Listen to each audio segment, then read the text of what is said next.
Welcome back to the Bitcoin Layer. I'm Nick Bhatia. Today, we welcome back Caitlin Long. Caitlin, thank you so much for joining us. Hey, Nick, it's great to be back with you. Thank you. We scheduled this a long time ago and didn't know what we'd be talking about. And here we are. It seems like every day there's something new. And the last time that we spoke, we were pre-Bitcoin ETFs. So I want to hear your updated take on what has unfolded the last couple months with Bitcoin Live ETFs. Looks like 60 billion under management already. What are your thoughts? It's amazing, and it is essentially at the high end of the predictions of the most optimistic people in the Bitcoin space as to how much capital has already been allocated, and that's before the big wirehouses like Merrill Lynch and Morgan Stanley come into the fore. There are a lot of folks talking about the wirehouse demand coming next. We've seen days where there's been 10,000 Bitcoin demand coming from the ETFs, and the miners on average are mining only about 900 Bitcoins a day. So that explains why the price has gone up. And when the halving comes, as you know, we're going to have the 900 go down to 450. And the question is, as the wirehouses come online, will that 10,000 a day demand stay constant, go up or go down? None of us really knows at this point. But there's certainly incredible momentum. There was a head fake right after the news because it was a sell the news event in retrospect, and it's obvious why in retrospect, and only a few people got it, which is that there were so much GBTC caught up in a few bankruptcies, and there was forced selling that had to clear first. And so just, one of my mentors over the years, way back from my equity research days, more than 20 years ago, used to tell me markets have a way of screwing you with, just random head fakes. And boy, did it do a random head fake on the Bitcoin ETF. And a lot of folks who were excited about it, might have chased it and then sold too soon when markets sold off and weren't there for the J effect when we started hockey sticking finally. The Bitcoin Layer is sponsored by River. Make sure to check out river.com today or the link below in the description. River is our preferred place to purchase Bitcoin. Now, when you're buying Bitcoin, guys, there are several considerations. Number one, should I be using an exchange? Is the exchange custodying their own Bitcoin? Is the exchange using platforms to custody that we don't know? Is the exchange leveraging its Bitcoin for other purposes? Well, with River, we know that River does not use leverage of any kind. River also uses its own multi-sig solution so that your Bitcoin are not held by anybody else. So it's a very important thing to understand about what River offers. Now, River also has Lightning Network integration and a lot of other really exciting features. Go check out river.com today. And for those that aren't aware, Caitlin is our resident banking expert. So we want to unpack this idea of wirehouses contributing to future demand for Bitcoin. What are you referring to when you're referring to wirehouses? What does that term describe? I'm assuming you're describing the wealth management houses that have the 401k accounts attached to their platform. So explain to us what you're talking about by the term wirehouse. Yeah, that's the big firms like the Morgan Stanleys and Merrill Lynch's of the world that their compliance departments have to approve putting these products on the shelf, and it takes a while. And that's indeed what's happening. And what it is that you and I both came from Wall Street. I was not on the ETF side or the trading side. I was on the investment banking and capital market side and equity research side before that in my career. And so I'm much more familiar with the origination of securities than the secondary market trading.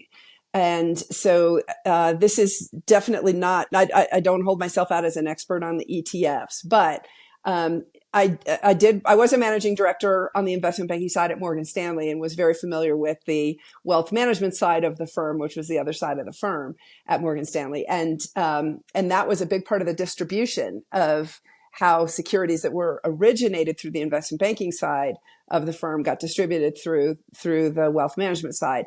And I think I know what's happened over the last, 15, 20 years is there's been a big shift. It used to be before ETFs came about on Wall Street that the mutual fund complexes were the powerful players. And then the hedge funds became the powerful players. And it's shifted more towards ETFs recently. And a lot of the reason for that is just the fee structure, how the registered investment advisors can charge fees.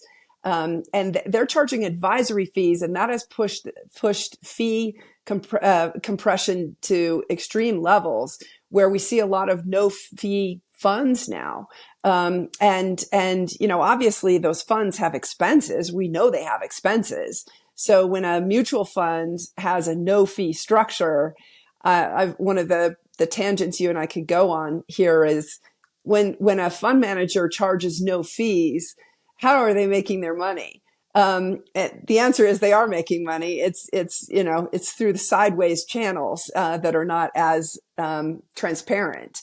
But back to the bigger point, this ETF thing, boy, were those who were predicting just how big it was because of the structural nature of wealth management moving more towards a fee-based origination, where as opposed to the sort of commission sharing. That's not the right word, but that's the way it used to be in the mutual fund business. There were arrangements where the mutual fund company would pay for distribution for the mutual fund, and that doesn't work that way in ETFs. The fees are charged separately, but ETFs therefore become the product of choice, and the impact of that is that the demand for Bitcoin's ETF is quite large. And I do salute the SEC. I'm not afraid to call balls and strikes against the SEC, but here they got something very right, which is that they are not allowing the underlying collateral manager to play the lending game with the underlying Bitcoin. Thank goodness the SEC did that. There will be lending games and leverage games. You and I can talk about this on, your book, Layered Bitcoin. The layered financial system is going to layer different layers of leverage on these ETFs, but the base ETF, the collateral itself is not available for lending. And so we've seen this all be real demand so far. Okay, lots to unpack. So real quick, I believe you're referring to load fees, the original structure of load fees. Okay, so what Caitlin is talking about is in the original or in the structure of mutual funds and how they are paid, there is an upfront fee to get involved in the structure. And that is not the case with ETFs. It makes so right off the bat, we're talking about an incredibly easy way to invest relative to mutual funds. That's one dynamic. But then there's this whole separate dynamic, which is that ETFs allow more passive investing, and passive investing meaning active on behalf of the individual and not necessarily that your wealth manager is pulling all the strings there, that they have these products available. So the combination of both of these dynamics opens up the door for so much capital, and that's what was underestimated. And people like you and I were not underestimating. We were pounding the table on it, that we're talking about actual trillions. And when we talk about this great rotation trade out of fixed income to Bitcoin or out of XYZ into Bitcoin, it's not physically possible until the Bitcoin trade is available in the same account that the bond trade is. And that is now the case. Yeah, it's a different pipe to Bitcoin that has been opened, and it's a very, very wide pipe. And there's a lot of potential money that's coming in. I will say you and I have both been a little cautious on ETFs being a double-edged sword, in part because these leverage games can start to be played by Wall Street. But like I said earlier, though, the SEC has done us a favor in not allowing the leverage games to happen at the base layer. There are a lot of ETFs where the leverage games happen at the base layer, and we've seen some ETFs go terribly haywire, where they are not tracking the underlying asset at all, in part because of the leverage games that are played inside the ETF collateral itself. Here, the SEC is prohibiting any of that ETF collateral from being lent. That doesn't stop the ETF units one layer above from being lent. They are being lent. And one interesting dynamic that I've observed is on the days when Bitcoin's price spikes, the Bitcoin mining stocks have tended to go down. And that doesn't make fundamental sense, but it does make sense when you realize there's not much of a derivatives market. And the what's called the authorized participant desks are delta hedging their exposures, and they're looking for anything that's going to have a reasonably low tracking error to Bitcoin. But what's interesting is that dynamic is self-correcting. I don't expect that dynamic to continue for very long because the futures markets are deepening. And so there is more available on the derivatives side for the delta hedgers to hedge their exposures when Bitcoin's price gaps up like it has twice in the last 2 weeks. But I also think that, because the tracking error is so bad, the Bitcoin miners have not been tracking spot very well, especially on those days when Bitcoin's price gaps up. Fundamentally, those miners make more money when the price goes up, but you've seen the stocks leaking, and that's been an interesting dynamic that I've observed in both of those events when the price gapped up. Now, explain that, because when we're talking about these participants that are buying Bitcoin on behalf of the ETF managers, they are receiving order flow throughout the day. They have to buy physical Correct. at the end of the day, but throughout the day, they have to buy futures positions or something to hedge their exposure to the end of the day allocation. So why would Correct. mining stocks go down if they are okay? So explain. Yes. Yes, it's a good question. You hit on it. It does make sense, right? Because mining stocks generally should be. I mean, think about gold mining stocks versus the underlying spot gold, or any commodities that are like a minerals type commodity. It will generally tend to be a leveraged play on the underlying commodity, but generally going in the same direction with a greater degree of volatility. That's not been the case in these Bitcoin mining stocks, and they've all traded pretty much the same.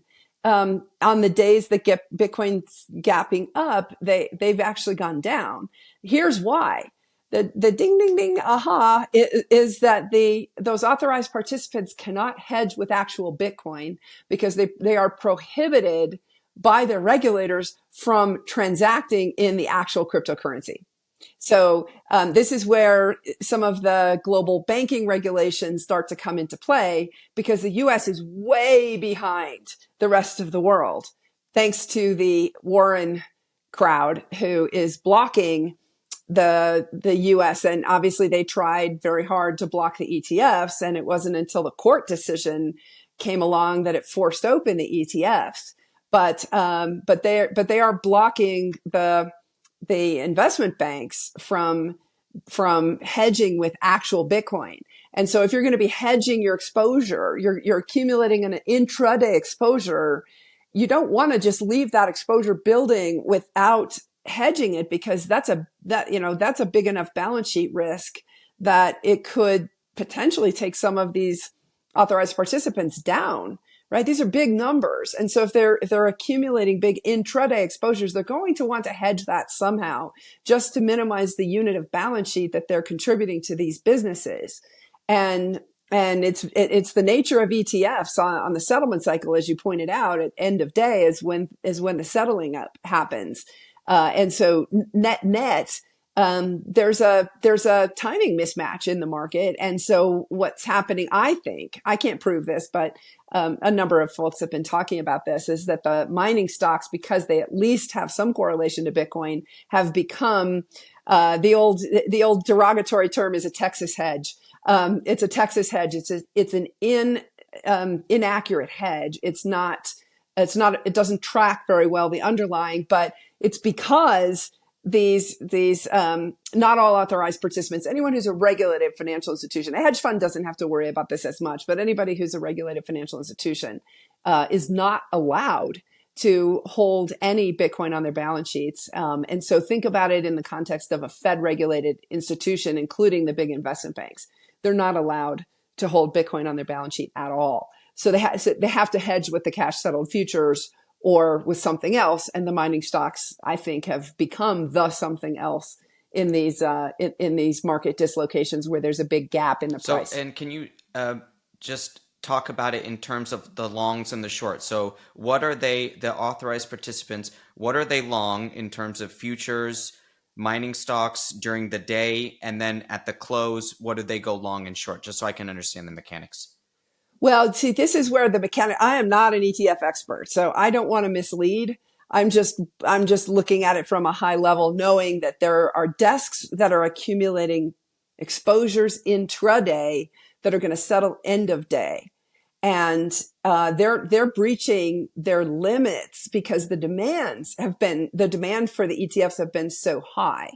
And so, so again, I would actually encourage you to get like a Steve McClurg on to talk about the mechanics of what all this means, because I would listen to that podcast because there's so many details about how the ETF business works in and of itself, and I don't want to go beyond my area of expertise here. This is a market with unbelievable amounts of detail in and of itself. At a high level, though, it's obvious that when you have an authorized participant that is accumulating some exposure intraday and they don't have a perfect hedge, they're going to have to try to find something to hedge it. But these markets, like I just said, are self-correcting. So we're probably even spending too much time on this whole concept of why are the mining stocks not tracking the underlying very well. Usually the mining stocks tend to go in the same direction, but with greater volatility on both the upside and downside than spot. But that hasn't been the case with Bitcoin mining stocks relative to Bitcoin spot in the last couple of weeks. And that in and of itself is interesting. And the mining stocks have tremendous liquidity. A couple of them are very, very retail, think Wall Street bets, Reddit forum driven stocks. And so it's not like there's lack of liquidity in those. But their performance has been somewhat odd. In this Bitcoin rally in the last couple of weeks. We're having Alex Thorne on this week from Galaxy, Perfect. So he'll break it down for us, and we'll get a little bit more into the Bitcoin mining stock price action intraday relative to Bitcoin spot and all those intraday correlations, because even like you said, if it is a self-correcting mechanism, the dynamics that drive the stocks lower while Bitcoin is going higher might have something to do with Bitcoin's explosive price action in the first place, because they're happening at the same time. So that's why all of that stuff is interesting. You know what? One last thought on this before we move to the next topic. I have been amazed at how fragmented secondary markets have been. And there have been some articles about this. You've seen it in the Glassnode data where the over-the-counter markets that are self-reporting into Glassnode, they just don't have much in the way of available for sale Bitcoin. Now, most of those, I made a tweet and a lot of people criticized that. It had nothing to do with principal versus agent. I just know what happened in that first price spike is that the usual sources of sellers had already sold and there just wasn't much available in the marketplace. And that was confirmed by the Glassnode data that these OTC markets were just didn't have the usual source of sellers. Because they had all already sold when the price was gapping up. However, what I've noticed is that there's just fragmentation. You see the old, they call it the kimchi premium, that Bitcoin is trading at a premium in Korea. It's not as easy to move dollars around the world. That premium was what gave Sam Bankman-Fried his start at FTX. And the fact that premium has resurfaced tells you just how fragmented these markets are. And we've seen it in a couple of other ways as well, where some OTC desks are saying, hey, we never ran short of supply. And multiple OTC desks, including the ones reporting to Glassnode, were saying, yes, we did run short of the usual suspects. What that tells me is that these are deep, deep global markets, and they're very, very, very fragmented. And they have not become efficient yet. And so that's one of the reasons why the price is moving up in a trending up market. It's gapping as much as it is. Usually, those kinds of gaps don't happen because there's arbitrageurs and limit sellers who will appear. But when you run through all the stops in the market, which is what has happened now twice in the last 2 weeks, you see a big gap up. I wish we could take every sentence you just said over the last 3 minutes and spend another 20 unpacking each comment. It's so important to understand what Caitlin is talking about with broken secondary markets. Not broken, let's say fragmented. Just fragmented. Fragmented secondary markets. It means that if you have one large buyer coming to the market to purchase, and the supply to meet that purchase has to come from 14 different places, there is going to be a timing lag and then a price gap when you try to arrange those 14 sellers to meet that one price. Correct. One seller will say, hey, my neighbor's not going to sell, so I'm going to wait. And then that's how you get gaps. So what are your, Caitlin, I want you to explain to us, because I got a couple questions. Nick, what are OTC desks? Like, what does that even mean? And they don't understand that this is not a Bitcoin market that is one market. This is 100 different large exchanges, including different jurisdictions. And then you have the exchanges themselves and then OTC. So what does OTC mean for Bitcoin? What does that even mean? It means over the counter. So what is that market? It means private market. It means there's somebody who makes it their job to match buyers and sellers off exchanges, off central limit order books that are run by the big exchanges like the Coinbases of the world. And for large blocks that typically trade $100 million or less in value, a large block is 100 million. If you think about the distribution of who owns the Bitcoin, compared to like who owns Nvidia shares or Apple shares, right? Who owns the Bitcoin? 85% of Bitcoins are generally just don't trade, right? A certain percentage of them are lost. A certain percentage of them are in diamond hand hodlers and haven't moved for years, right? So there's only about 15% that actually trades. And so what happens is that the OTC desks, they make it their job to find out who's got Bitcoin that they're willing to trade around it. And when the market runs through all the stops, like it did in those pricing gaps up, what happened is that the usual suspects that they would call weren't sellers anymore. And so the phone call started to go out from the OTC desks to the folks that were more hodlers, if you will, not interested in trading, but they knew somebody owned a chunk of Bitcoin and they were trying to convince them to sell and asking them at what price they would be willing to become a seller. Okay. And so you don't see the indications from those private transactions in any market order book anywhere. The order book is set by the folks that are actually willing to sell and have appeared. What the OTC desks are doing is going out to these 85% or so of Bitcoins that are owned, by long-term holders. And they're just trying to smoke out at what price are you willing to sell? And then bring those new Bitcoins into the market when they run out of, the Bitcoins available for sale from the active traders. Now, again, what's so fascinating to me is that you saw it in the Glassnode data that there wasn't much inventory left for sale. It pretty much was close to zero, which is exactly what I had heard during this trip to New York a couple of weeks ago, where the OTC desks were calling around to more than just the usual suspects because they just didn't have inventory available to sell at any price. And when I say inventory, I'm not talking about inventory on balance sheet. I'm talking about they know who owns Bitcoin and might be willing to sell. And that's what they were trying to smoke out. But That was not the case for every OTC desk. That's exactly the point. There's information in that. And boy, are there some nasty people out there who yelled and screamed about that point, but they didn't get the big picture, which is that some OTC desks didn't have additional inventory that they could call upon to sell, which is why the price gapped, and others did.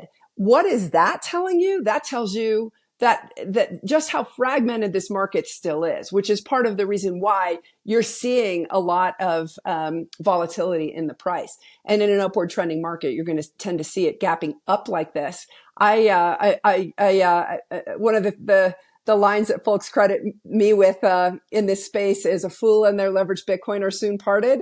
I've been saying that for years. And oh boy, in this kind of environment, I would say that that's even more important. But yet, if you look at futures markets, there are a lot of people who've got sell orders on. You don't know if they're natural hedgers or whether they're speculators. But boy, I wouldn't want to be naked short Bitcoin in markets like this where it can just gap up, 5, 7, 10% in intraday. Yeah, and the tweet that Caitlin is referring to is when she cited one of the rumors that she heard, which was that desks, or there were a couple desks that were running out of available supply. And that means, it doesn't mean that you own it in your wallet. It means that the people that are in your front page of your Rolodex ready to sell are starting to disappear. And of course, Caitlin Correct. understands that if the price tomorrow is $100,000, new sellers, or some of the long-term holders, are going to call the OTC desk and say, hey, I have some coins. They're back onto the market. So that's just a function of price. And you won't see that, looking at an order book from the different exchanges. You won't see that volume show up. That's hidden volume. And it's very, very different than what you see with shares, because the shares ultimately all get reported through trading venues, right? Even if they're dark pools on Wall Street, as opposed to going through like the New York Stock Exchange or NASDAQ. There are OTC markets and other venues in on Wall Street as well. That market has gotten more fragmented, but the point is that they're all reporting into the same reporting stream. And so as a result of that, when you just don't see giant blocks of NVIDIA shares transacting off market with no one really knowing how much transacted. But you do see that with Bitcoin, because you will see that if it's a base layer Bitcoin blockchain trade, you will see it show up on the Bitcoin blockchain. And boy, have we seen a spike in transacting. There are two layers, to use your layered money analogy. Base layer will always get reported to the Bitcoin blockchain and you can track it. What you can't track is where exchanges or trading desks are crossing buyers and sellers and not netting it, or rather just netting it to the base layer Bitcoin blockchain. The exchanges have gotten pretty good at being willing to share data with the various data providers, but there will always, in something like Bitcoin, be these private OTC transactions between buyers and sellers that are just never indicated in any of those, what I would call lit markets. These are dark markets. I'm not suggesting that they're nefarious. They're just private. That's all. And they don't report their volume. So you don't know the volume unless they voluntarily report it, or unless it's actually settled to the base layer Bitcoin blockchain, in which case you can, of course, see it. So let's talk about volume then. One quick question on volume, and then my actual question here. The quick question is, when you're talking about dark pools and stock trading, that's obviously going to be the same thing with ETFs. So what you're saying is that the volume that we see reported via Bloomberg is going to include all trading, including lit markets and dark pool venues. If it is a stock or an ETF, that means, for the most part, yes. So that Correct. means that when we're looking at Bitcoin ETF volume, we're looking at real numbers. And of course, this has nothing to do with on-chain transactions. It doesn't have anything to do with OTC private markets that might be crossed and not set on the chain. And it doesn't have anything to do with cryptocurrency exchanges in which, the market prices, and we see trade book order books on both sides. So my question is then, the volume of Bitcoin ETFs has been phenomenal. We talked about assets under Yes. management, but the volume Yep. itself. Now, I'm not a volume student. It's not at the core of it's not something I look at when I'm looking at charts, especially because my background, as you know, is treasuries and we don't get volume. It's Yeah. not a volumized type of metric. We don't get good treasury volume indicators. It's too much of a fragmented market. We can look at Yeah. volume of treasury futures, which are, of course, extremely highly traded contracts. So go ahead, Caitlin. What do you take away here from Bitcoin ETF volume? There was huge latent demand. That's all. It's pretty self-evident. There was huge latent demand, and the pipe that got opened up for people to acquire Bitcoin through this way is extraordinarily wide. And I'll give you another data point. A longtime investor friend of mine said, "Can you imagine what would have happened to AI if I would have had to have purchased NVIDIA through a specialized exchange and had to go through the extra hassle of opening up a whole new account, going through KYC, maybe even having my bank account closed because I was dealing with that exchange. And then in order for me to take delivery of those shares, I had to buy a specialized hardware device and then maybe actually risk getting my bank account closed again when I went and traded that thing again, right? Think about all the friction that we have in Bitcoin markets. And his point is the true believers like you and I, we of course were willing to go through all that friction to acquire Bitcoin, but most people are not going to be willing to do that. And now that they can buy it through an ETF, they're going to be willing to buy it through the ETF. And so it essentially massively, you're now in the mass adoption phase from that perspective. Now you can't use an ETF as a monetary instrument. Okay, so this now gets into the longer term impact of so many Bitcoins being locked up in the ETF custodians because those Bitcoins are not being able to be used to anchor Lightning Network payments or any other sort of level 2 Bitcoin scaling. And so there is a point at which too many Bitcoins get locked up in the ETFs, but we are we are not even close to that. And this is why one of the things I've been saying over all the years is that the ETFs are a double-edged sword. I do believe that. However, Bitcoin is always going to come out on top for the simple reason that 85% of those Bitcoins are owned not by Wall Street or Wall Street, central clearing houses or any of the sort of large financial institutions that are Fed regulated at either the holding company or bank subsidiary level. They are owned by folks like you and me around the world, right? The hodlers, the people who got this network bootstrapped. And so Wall Street will never be able to control Bitcoin. I'm not worried about that. I am worried about them being able to kick the price around.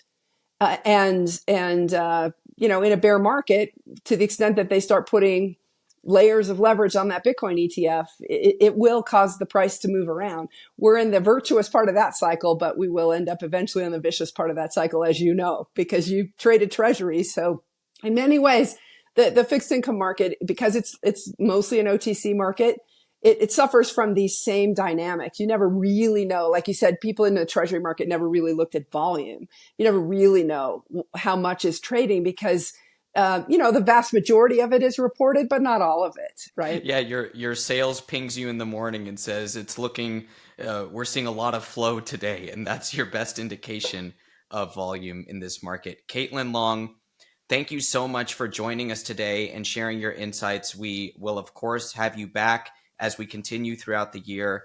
Thank you, and please tell people where they can find you and anything that you're working on specifically with regard to banking legislation or anything Bitcoin related. Always working on multiple things. So Custodia Bank, we are a Bitcoin ETF or Bitcoin custodian, a Bitcoin bank, and waiting for our verdict in our pending lawsuit against the Fed, which the judge last week decided to vacate the trial date and notified everybody that the decision is coming forthwith. So stay tuned because it came out last week that the FDIC We got confirmation of so-called Operation Chokepoint that the FDIC did send pause letters to all the banks that were involved in crypto last year, telling them to pause their activities, and they have not released them yet. And the Inspector General released a report saying that he gave a recommendation for the FDIC to clarify when that pause was going to end by January 2024, and there have not been any clarification, and none of us are holding our breaths for it. You just saw today an FDIC, one of the board members come out and criticize the FDIC, which is of course, part of this whole Elizabeth Warren-led crackdown across the entire government on all things crypto. So the ETFs definitely are a bright spot in the industry, but those of us who are in the trenches are still fighting against those kinds of frictions. And Custodia Bank is at the forefront of that. We are live. So check out our website. We're in 32 states right now for US dollars. And our Bitcoin custody is very interesting, Nick. Maybe you and I can talk about this down the road, because our Bitcoin custody, we are future proof in the sense that we architected our custody in a segregated model because we wanted to stick to Satoshi's ethos as best as possible. The base layer Bitcoin blockchain is the, Michael Saylor today called Bitcoin apex property. You don't own the apex property if you own a Bitcoin ETF, because you're just owning the real thing in a wrapper. But if you own the real thing, that is the apex property for the human race, because it is an honest ledger. And if you own base layer Bitcoin, you own the real thing. Well, we can at Custodia segregate your actual UTXOs as opposed to the model that is used on Wall Street, where everybody's using an omnibus wallet. And here's the impact of that. We are now seeing differentiation among UTXOs with things like rare Satoshis. And we're starting to see smart contracts come on to Bitcoin level 2s. Not easy for custodians to deal with those things if everything is kept in an omnibus wallet, but much more customer friendly, much greater clarity of property rights if everything's kept in your own wallet with your own information attached to it, as opposed to you owning a pro rata share of a pool with everybody else. So stay tuned. That's, I think, going to turn out to be pretty meaningful for us as the future transpires. Very exciting to hear. And if people want to understand what a UTXO is, check out our episode from yesterday, in which we talk about Bitcoin realized price and its foundation, which is the UTXO set itself. That sounds great. I look forward to listening to that, Nick. Caitlin, we really encourage you to continue fighting against the government in any way, shape, or form that they are trying to restrict the ownership of Bitcoin as property, the trading in Bitcoin as property, and especially the undue excise taxation of Bitcoin activities, including Bitcoin mining. So keep fighting that fight, and we want to hear much more about it as we continue on. Caitlin Long, thank you again for joining us today at the Bitcoin Layer. Thanks, Nick. Good to see you again. You as well. Special thanks to River for sponsoring this channel. Purchase Bitcoin without any fees when you use River's DCA feature.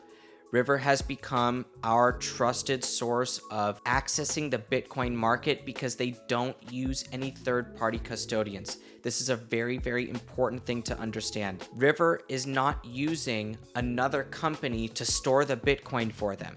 They have their own multi-signature solutions, which means that they have designed their own way to make sure nobody else has responsibility for the Bitcoin for the time that you have River hold your Bitcoin for you on their platform once you have purchased it. So go check out river.com today.